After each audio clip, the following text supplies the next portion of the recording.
Before we get to the video, YouTube, in their infinite wisdom, have decided to demonetize this channel for some reason. So if you'd like us to continue producing these videos, and if you're enjoying them, please do follow the link in the description, go over to lotus.com, sign up for £5 a month, support us, so we can keep doing what we're doing. Thanks. You may be aware of a spate of attacks on Teslas and Tesla charging stations recently by what I can only describe as extreme liberal or leftist agitators who have found themselves with nothing else that they can do other than terrorism. And I think this is a good example and good indication of how the left has so thoroughly lost the argument. Right? They have nowhere else to go. So you may remember back in the 60s and sort of Berkeley free speech protests, and the general atmosphere was one of left-wing intellectuals arguing the case for X, Y, or Z. And these were actually persuasive. And in the end, the liberal view of civil rights ended up winning over the leftist and the, I guess we say, right-wing view of civil rights. And this became standard political legal doctrine in the United States. And the left has won many arguments over the years based on a commitment to their liberal principles, which was a persuasive thing to do when we lived in a more genteel world that was less confused, and there was far less intercommunal strife. But now no, that's not even correct. There's always been intercommunal strife. There was less of a sort of haziness about our own sense of self and identity, and the difficulties and differences between communities was at least clear and understood. Whereas now it's not clear what we're allowed to do and what we're allowed to say.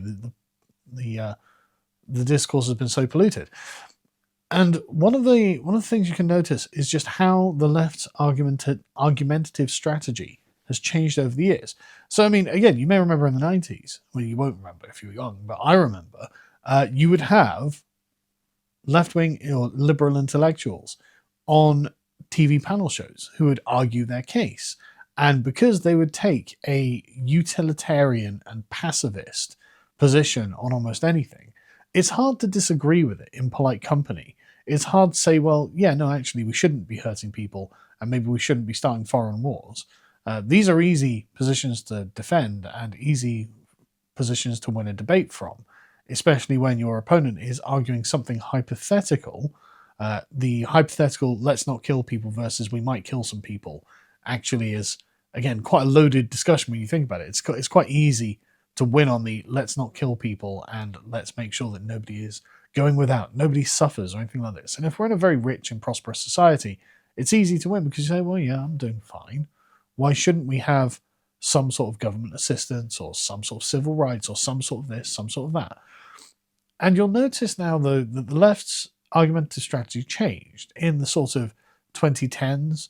Their entire argumentative strategy went from being about the way that we should be dealing with these things to purely attacking the opposition. Rather than attempting to persuade, they decided that what they were going to do is attempt to shut down those people who were disagreeing with them, because their position had in fact grown more and more to the left. It had become more and more unreasonable over time, because there's only so far you can say, right, okay, well, we're going to have to make sure that nobody ever gets hurt, and we make sure that just everyone has everything. It's like, okay, well, as our individual prosperity has actually declined over those years, at least in Britain and in Europe, this becomes less of a reasonable argument. And the idea, well, we can't start any foreign wars. What against ISIS? What against like literal terrorists? I think actually there are times and places where a foreign war is appropriate, and actually it seems that an actual terror state is one of those times, right? When they're shooting up Charlie Hebdo and stuff, and the left comes out for the shooter and not for Charlie Hebdo, you realize something's changed. And this means that the game is a different game. And so they stop playing the old, I'm going to try and persuade you game, because their persuasiveness kind of ground to a halt when actually the hard edge of what they were arguing for started to cut. And so they instead decided, no, I'm going to call you a racist. I'm going to call you a misogynist. I'm going to attack you. And I've abandoned at that point any amount of persuasive power that I had. I'm no longer trying to persuade you. At this point now, I want to do reputational damage to you. I'm personally attacking you in order to shut you down and hopefully drive you out of the discourse entirely. That's the point of this. And when that fails, when you get an administration like Donald Trump with Elon Musk and all of the cadre of hardened veteran politicians that he has around him now, who have been through this ringer and have been well exposed to what the left has changed into and how they operate now, well, the left finds itself with nowhere else to go, does it? If you've only had, I will attack you until I win the argument because you're afraid and you back down, well, when you get people who no longer respond to that and you can't conquer in that way, well, what do you have left? And you'll notice that the left is not in any way, okay, maybe we need to go back to persuasion. It's like they can't do this. The generation of politicians who have come up now don't have practice in that. That's a skill that actually requires you to be able to formulate an argument that the opponent might have to agree with on principles that are shared between you to get an end that actually seems morally desirable. You can see why the left has a real problem with that kind of method of political engagement, right? Why would I want any of the things the left want? The left wants totally open borders. The left want criminals on the streets. None of these are morally desirable at all, and we don't share a principle on that. Like there's no way that I would want that to be the case, and so they can't persuade me on that. And since I don't care if they call me a racist or a sexist or a xenophobe or whatever it is, and everyone else is coming to this position as well, let's be fair, what do they have left? Well, they have terrorism. And so it begins with low-level terrorism, such as sort of vandalizing Teslas.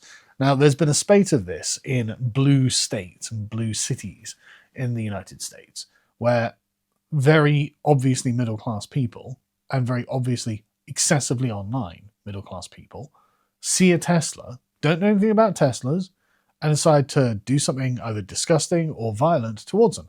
Now, Teslas, as I understand, record 360 degrees around them, which I didn't know about until this. So it's not common knowledge. I can see that it's not common knowledge, but that means that all of these criminals are being caught in 4K, as it were, and a bunch of them are getting charged. It's like, well, there we go. You saw a car, and this is just a product, right?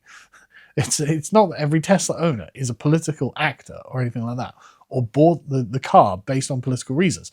And if they did, often they were going to be left-wing reasons, because until about 3 years ago, something like that, Elon Musk was the left's guy.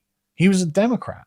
He voted for Democrats. He supported Democrats. He gave money to Democrats. And the Democrats promoted him. They loved him. He was their golden boy. He was producing the electric cars that were going to save the planet. And so they told everyone, buy Teslas, buy Teslas, buy Teslas.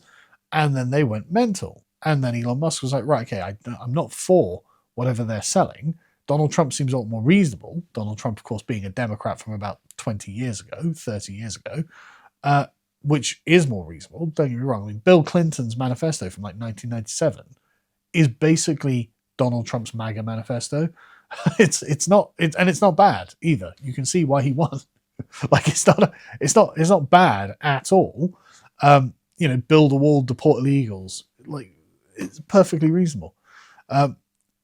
You can see why he's gone away from the Democrats, but that means that they've become left with this kind of, oh, well, we've got nowhere else to go now. It's the same with Joe Rogan. They keep going on, oh, we need a Joe Rogan of the left. Yeah, Joe Rogan was the Joe Rogan of the left. So, we get Hassan Piker.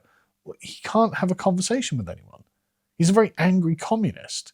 Joe Rogan was a reasonable Democrat, and now he's like a reasonable, I guess, kind of Trump supporter. He's not a hard Trump supporter, but the Democrats are so mental that he's just like, okay, well, Trump's a lot more reasonable than that. So I'm going to go for him.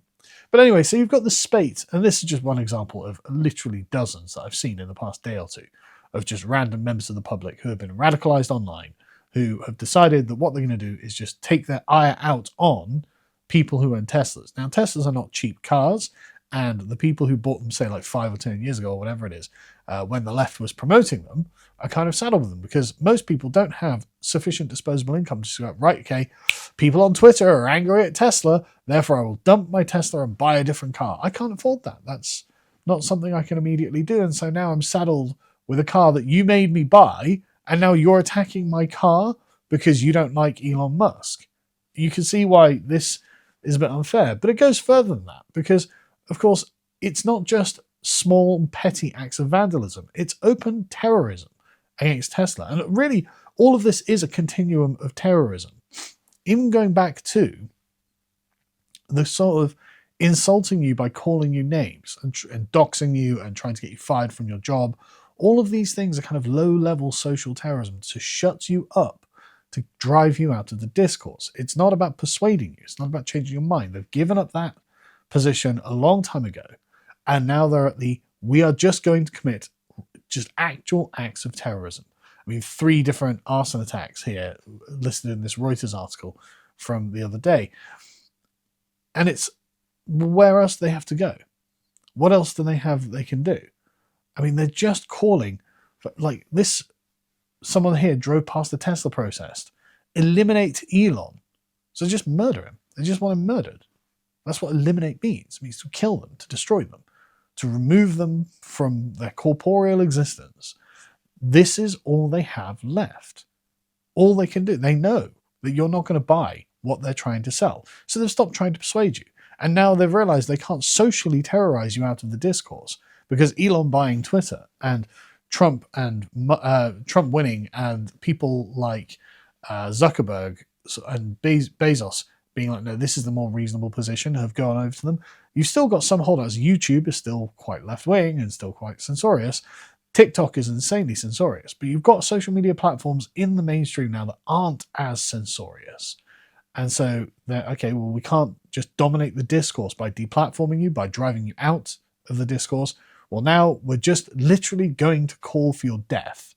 We're literally going to firebomb Tesla dealerships. And there have been loads and loads of left-wing, in the left-wing commentariat, the sort of the late-night Saturday night hosts, and people like, Adam Ruins Everything and things like this, all just cheering this on. Like the radicalization of the bourgeois leftist is what we're seeing here. And they don't even try to persuade. They just lie to themselves, they lie to each other, and they create an environment where it is permissive of terrorism, and they have nowhere else to go from this position. How are you going to persuade us? How are you going to persuade us that an unlimited number of illegal immigrants is a good thing for the country? How are you going to persuade us that actually acting as an America First administration is a bad thing for the country? How are you going to persuade us that actually making sure that the majority has to sacrifice all their treasure and their safety and their prosperity for minority groups who have just arrived in the country is a good thing? These things are not good things. These things are not things that people should agree with. And so you get this kind of radicalization. They've got nowhere else they can go.